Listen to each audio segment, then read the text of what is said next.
ruining it. So poor planning, misinformation, I don't know, but money down the drain. We can't always control exactly when Pico's going to be out there. No, I'm not talking about that. Okay. No, Fredrerick Avenue was dug up. Oh, Right after. the new development that's going on. So you're talking about? Because I know the road made great efforts to actually get repairs done before the chip seal occurred when they were Township related repairs. The chip seal is a maintenance program. It's happening, it's planned to happen every 5 to 7 years. So it's not like a brand new pavement you're going to see once. No, I understand. I'm just saying. Every 5 to 7 years, we're going to be overlaying that again. So it's giving you some additional wearing surface for the plows. It's giving you some additional friction surface for controlling your car. And it's sealing up the road against entry by water. So Understand. on a grand scale, we've improved that road. I realize you're saying, hey, now there's a little patch here that looks kind of ugly. But on a grander scale, the overall road has been sealed to help extend. Could those patches be overlaid when they redo Spring Mountain Road to, there again, seal it? It's now open. It's another bump for the snow plows. It's a potential road hazard, breaking open versus. So the patches that are right now up on, if you take ones from Pico and Spring Mountain Road, they have done their excavation, they backfilled, and what they put in is a temporary pavement. So that has given a number of weeks to settle, which it really does. It's a compaction thing. It's going to take a little time to settle. It's going to get to be a little more of a bump and a little more of a bump until Pico comes out to do the final pavement restoration. So even if we sealed over that again right now with chip seal, well, that would actually cause a problem because they're not going to know where their patches are to the final. What about Fredrerick Avenue? Perkiomen Avenue, I believe, is open relative to a subdivision that's under construction, and they're not going to be done for a matter of weeks if we do their final trenching and connection to the water and sewer line. And again, we're going to have that same issue where you do a temporary pavement and want them to come back at a later time and do the permanent pavement. So winter coming will pose greater potential problems than now with snow, ice, thaw, getting into these open patches where, hey, we just patched, we just sealed them.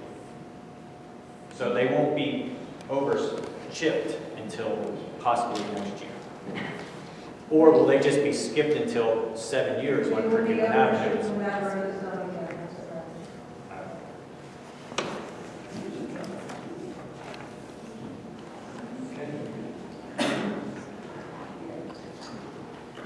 Township staff reports, police chief, please give that one.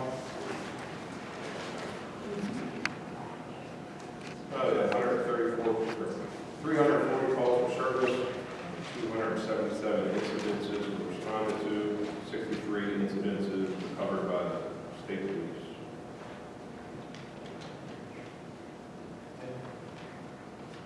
Roadmaster, Tom.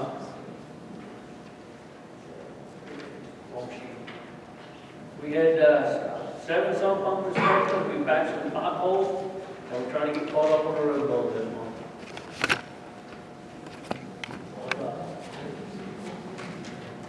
Yes, question for Tom. What is going on Delphi Road first? Bill Smith. Oh, Phil Smith, yeah. Pico's out there, I guess. Okay. They were replacing all the poles, I had 81 calls for new poles up that road, and they were out there putting poles in sometime back. Yeah. I guess they're still running new cables. Gotcha. That's all. Any other questions? Township manager. All right, we have 2 requests for fire police. We have the Common School, St. Mary Catholic School, having a trunk or treat on Saturday, October 26th, from 5:30 to 8. They request fire police from 5 to 6 to help with parking. And then we have Schwanksville Borough is going to have their annual Halloween parade on October 24th, Thursday. Everybody go out and support the parade from 6 to 9. Need a motion to approve. So moved. I'll second. Any questions? A vote? Aye. Aye.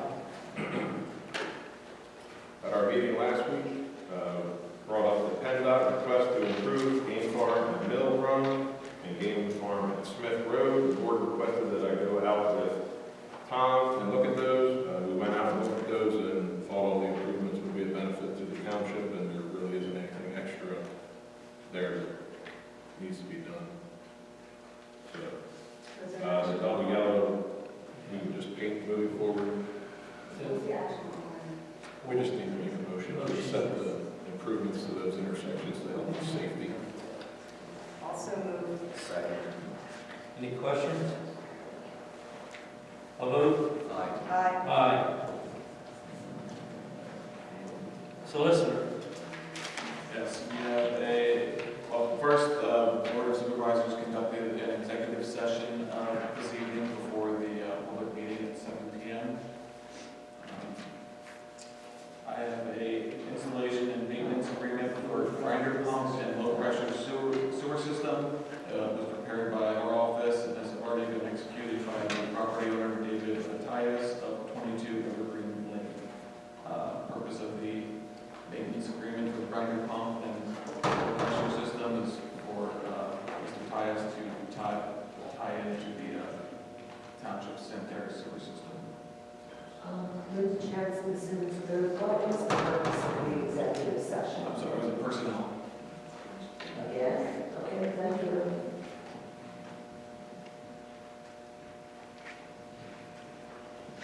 Yep, and otherwise just the agreement for the board to approve. Also move. Second. Any questions? A vote? Aye. Aye. That's all I have to say. Planning Commission? See, the Planning Commission met in September, and we reviewed a sketch plan by Prestige Properties Partners LLC.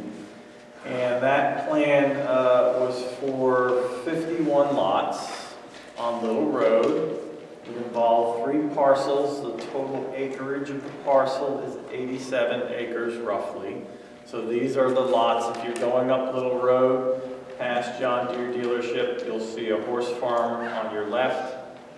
Those open areas there. The applicant submitted a sketch plan and we reviewed it. Basically, the plan is consistent with what we allow in our R2 zoning area.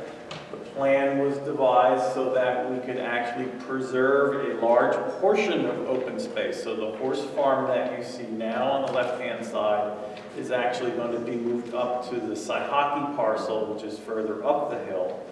And so the development is going to occur primarily in the area where the horse farm is now. So the area up the hill is going to be able to remain open primarily. So basically under our R2 zoning, we require 55% open space. The applicant's plan is getting approximately 67% open space. The community will be served by gravity sewer, which will tie into an existing manhole, as I understand it, on Little Road. As far as I know, the applicant has not indicated that they will need to use any grinder pumps. Is that fair, right? Fair statement, what they said. So this is a sketch plan. This is not an engineered plan at this point. Planning Commission looked favorably on it. They gave the applicant some guidance as to where we wanted them to focus. There's certain areas in what we call their neighborhood where all the homes are clustered, where we're hoping maybe they can do some reconfigurations and get some more common or interior open space there. Because right now it's a little bit tight in the middle of all the houses. So those were some of the things. We also gave them some guidance on along Little Road. In the preserved parcel, the people who are involved in the preserved parcel, the Byrons, would prefer to keep that as unimproved. In other words, existing. We're not putting a sidewalk in there. We have not done that in other lots that are far from our center. So the Planning Commission felt comfortable not requiring sidewalks. Although that will become more official as we move along, but we told the applicant that we didn't think that sidewalks were necessarily required on the parcel, again, up slope, or where the, I guess, what is that, 40 Little Road, Terry? Is that the address? Or you're 30, I guess. Yes. So down below, there will be sidewalking along Little Road, and there'll also be a path going around the development, which will hopefully tie in and allow people to get down closer to Little's. And there will also hopefully be a trail around the back, which will allow people in the community to get to Colby Park, which I think is we all thought it was a very important thing, that people would be able to walk and be able to get to the park. So we did give them guidance and some things to work on there. So I guess the next step would be the applicant would come back with an application probably to the township, right, for preliminary plan approval. No way for us to know when that's going to happen. I think they need to go back and look at the things financially and whoever's involved. Yes, sir. John Sachs, 6 Little Road. I'm on the property that joins that proposed development you speak of. Yeah. You say you clustered the houses, Right. like, and then you say that the planning commission, they're building on 84 acres. The whole, there's 3 I know parcels. you're taking the 17, she's getting out 20, Right. and you're taking that as part of your development. But if you're out here, you look at the plan, you put 49 homes on 30 acres. I think it works out to something like that. I don't know exactly, but yeah. Yes. So they're basically, And they don't really meet their R2 requirement for their building lot sizes. no, they are. They're all 10,000 square foot lots, which is what we require. I believe they're down to like 75. No, it's not consistent with the plan. But I believe when you measure their actual footprint of where the houses are, that when you build a cluster, that's right up to my property. The whole Yeah, I understand. housing project sits on 15 acres. Carol reviewed our plan. I don't believe we saw an issue with But going. these are recommendations, but The, treated correctly, that were made by the planning commission. Sorry? Cluster these homes, these are recommendations made by the planning commission.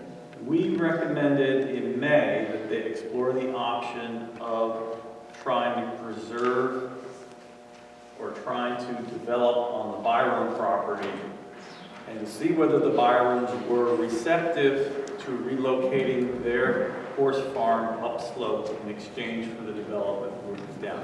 That's all the planning commission said in May. For what purpose? Huh? For what purpose? Did you recommend them approach another person to take their land, buy their land, and swap them? I mean, you had no purpose, correct? Right, What are they because going to the Byrons basically would be sandwiched between higher density development up here and development down here. do? And it looked like from a way of preserving more open space that we could accomplish that by shifting things around.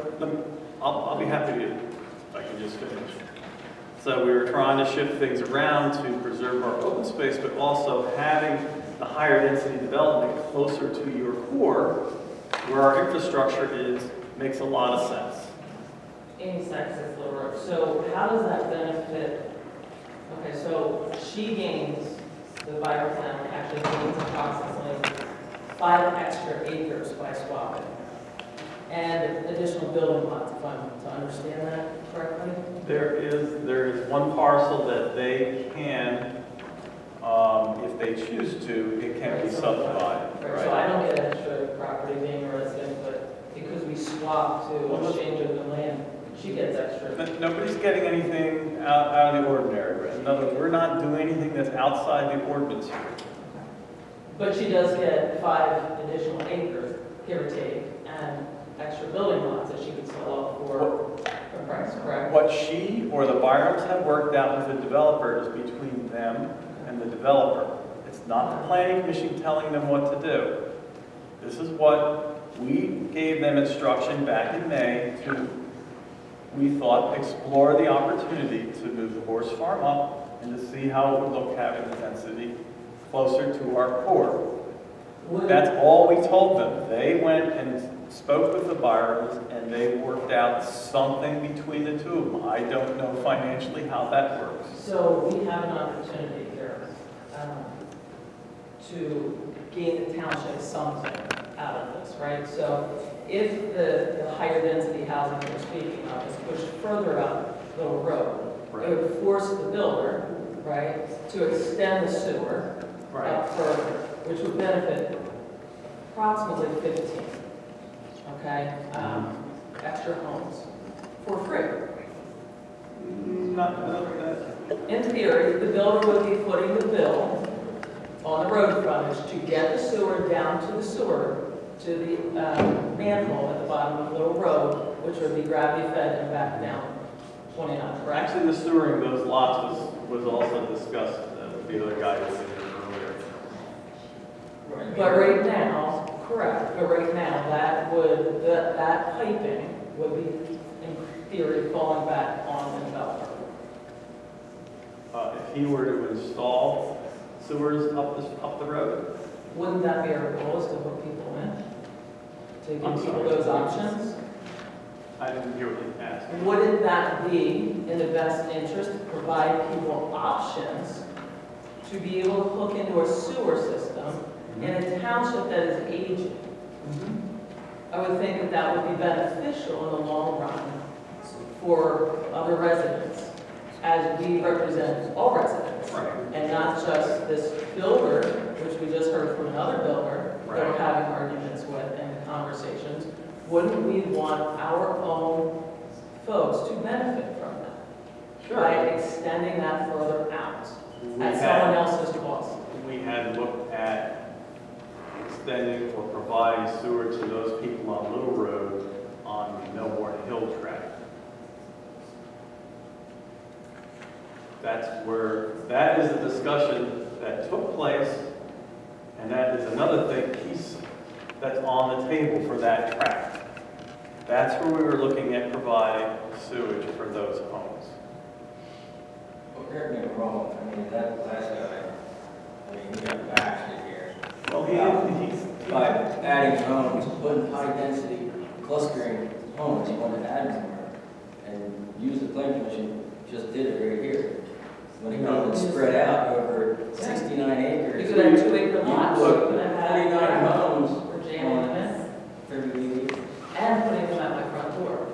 I understand, well, we had a public meeting, I don't think I mean, your father, sitting on the board here, I just found out about 2 weeks ago when I worked here, Yeah. and that affects me as well. what did you find out about? Across the street? That girl traded property, just Yeah, the land swap. But it was, What I'm saying- we advertised our meeting, did we not? Advertisement aside, we are here now and Yeah. expressing ourselves, Okay, okay? I've come to. We're all busy, we all busy lives. I- I just have a lot of confidence, right? So we're having that discussion now. Okay, duly noted. What I suggest is that you come to the planning commission meeting, and, when the applicant comes back, we try to get those agenda up as soon as possible. Hopefully, we try to get it out a week ahead of time, but sometimes people come in at last minute, or we're waiting for a plan, or we're not sure they're gonna have a reviewing time, so the agenda doesn't get up until like Monday of the week.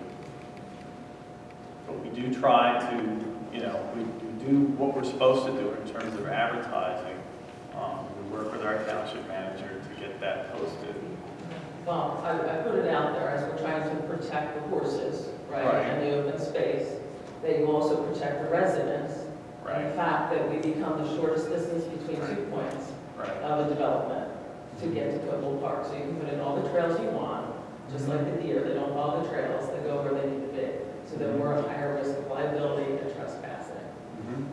Just like the Perkins Trail is open. Anybody who lives along the Perkins Trail, it's a great thing for a lot of people, except for those who are at home. Well, I have a lot of people who advertise their home for sale. The Perkins Trail, they actually advertise it as a benefit. So I was along the Perkins Trail, and we had a lot of theft, and a lot of littering. Yeah. So my point is, we do advertise. I understand your point of view, and I'm sure you can commiserate with other people's point of view when the last applicant was in, that other people don't necessarily want to see a lot of higher density near them. again, the problem that I see that we have with the last applicant was the fact that we have a partner that we're trying to work with, but he hasn't really shared with us exactly what he needs to do, what he needs to do, and we just found out about that this past Friday. So that's hard to work with somebody when you don't know who you're working with across the I table. do understand that. We're just using it as an I example. A lot of people stood up and totally discredited, didn't want anything when he had to add more houses to Right. build his, whatever he was going to do. Right. But his clustering is the same amount of what you guys recommended, didn't it? Well, I That's just, 75. Yes. he's looking at At going this down. point, you're jamming, at this point, and there's 49 homes, not 51. Right. Okay, you're jamming third on the 38 acres instead of 69 acres. Right, but we So are, we're taking and really cranking them in. Because they never contacted. well, we're within the ordinance, that's all I can tell you. We are within the But is that R2 in our ordinance. best interest? Because that's what we need to be talking about. Well, I suggest that you come to the planning. I will be commission. there. Yeah, I will okay. certainly be there. Kristen? I was going to say, in light of the hour, perhaps this conversation can be continued at the regular planning commission meeting, rather than in the middle of your board meeting. Again, if there are suggestions on how we can do a better job of advertising, I'm all for it. I mean, you know, we've been doing what we do up here, but I understand. Yeah, Linda. Jansen Simmons Road. I just wanted to kind of reiterate what you were just talking about. Way back when, it is in your Act 537 plan, those 3 parcels that are going to consist of this new development was originally proposed back then as Parkside Village. And Parkside, and that consisted of the Ryder track, the Byram track, there wasn't going to be like Byram's at the time, and the Zahavi track. And Parkside Village was a 58-block subdivision proposed on Little Road, west of Bradley Pike. So I guess maybe we should be thankful that they're only building 49, 10 houses less than what was conditionally approved, well, that it got approval way back when. And of those homes, you say 51, it's not 50, there's existing homes. Well, there's 2 estate lots. Yes, the writers, lot will be there, the existing house and the Zahavis. So, originally 58 were proposed and approved in the same exact area, in the same footprint. Yeah. So, this isn't anything new. This is old news. We were aware of that, we were working with the builder on that as well, so. Okay. Well, let's planning commission, please come. Let me just finish my report of the questions. So the other thing we looked at our subdivision and land use ordinance, because we are working on landscaping requirements there, with the hope that we can have a more well-defined landscaping ordinance, which will make sure that when trees get installed, they're not under power lines and then have to be cut back in a few years. Making sure they're installed properly in terms of